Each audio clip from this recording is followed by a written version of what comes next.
Hey everyone, this is Tappers here once again, and welcome back to Kirby's Dream Collection for the Wii U on the Wii, except it's on the Wii U.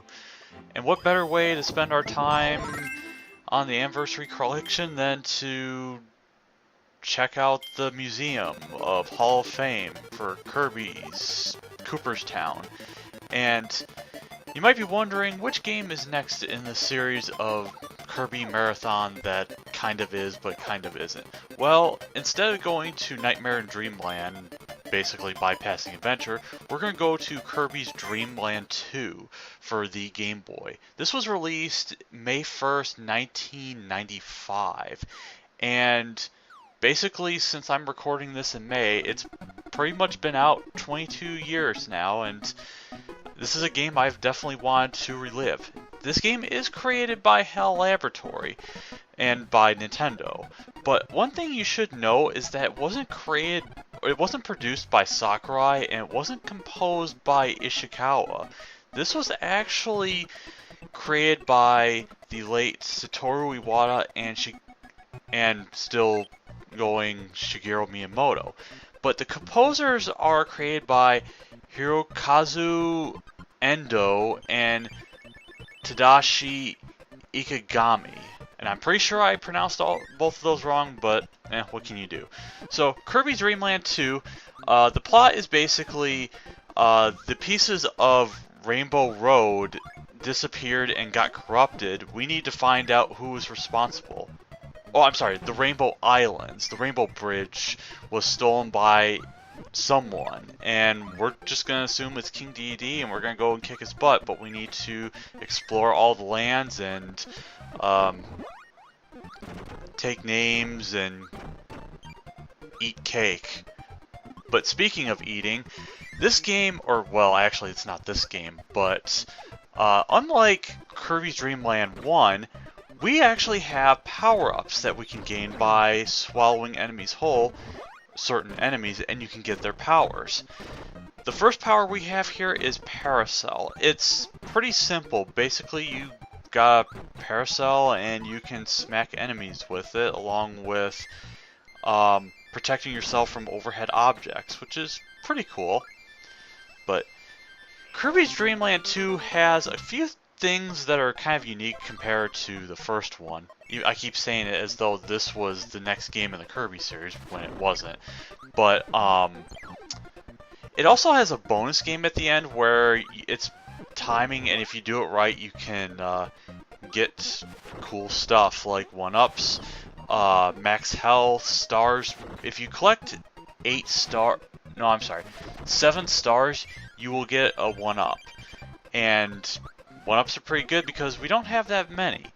We also have some mini-bosses. Well, the other game had mini-bosses, but this one has more mini-bosses of note, and they all have abilities. This is Ifrit. It's some kind of fuzzy black fireball thing. I want to say it's probably charred, but who can really say? We also get the flame power-up, which basically you just rush forward and you burn through, plow through objects. And this game also introduces, or in the series, animal buddies. This game has 3 exclusive, or not exclusive animal buddies, but 3 animal buddies of note. This is Rick the Hamster. He is the land specialist. Think of it as Centurions, the old cartoon from the 70s, 80s, 60s, TV land, whatever, where you have the land, the air, and the water specialist.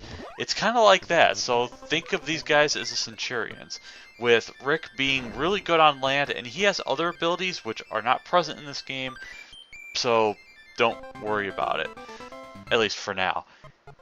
But I didn't mention that this island is, what was the island, or this island again? It's Grassland. Think of it as Greens, but just kind of not quite as interesting. Well, okay, I shouldn't say not as interesting, because it's got some really cool backgrounds. You got these bubbles in the background, a little bit of water. You got actually better physics and a lot of other stuff going on, but it won't be noted until we get to the later levels. But we do have a lot of the familiar enemies, and I have to say the sprite work is still pretty good and a lot better, I would say. But one thing this game also introduces are secret areas. What we just collected is a rainbow drop. You want to collect these in order to get, well, not only 100%, but also the best ending. In order to do that, you have to find them. In order to get to them, you have to have the corresponding power in order to break these different looking blocks.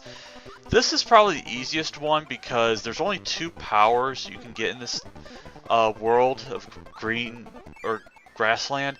You either get the Parasol or you get the fire ability. And, well, Parasol is what we see the most, so use that. Later on, the others get a lot harder. But speaking of harder, we have the return of Wispy Woods, who's rocking some weird nerd glasses and a face mask for some reason.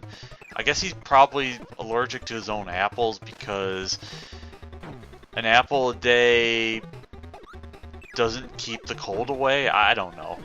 But he's really simple. He does have a new attack where he tries to impale you with his spike roots, but I do a poor job of dodging him because I guess I was trying to do some swagger. But yep, we get the Kirby dance and we're already done with Grassland.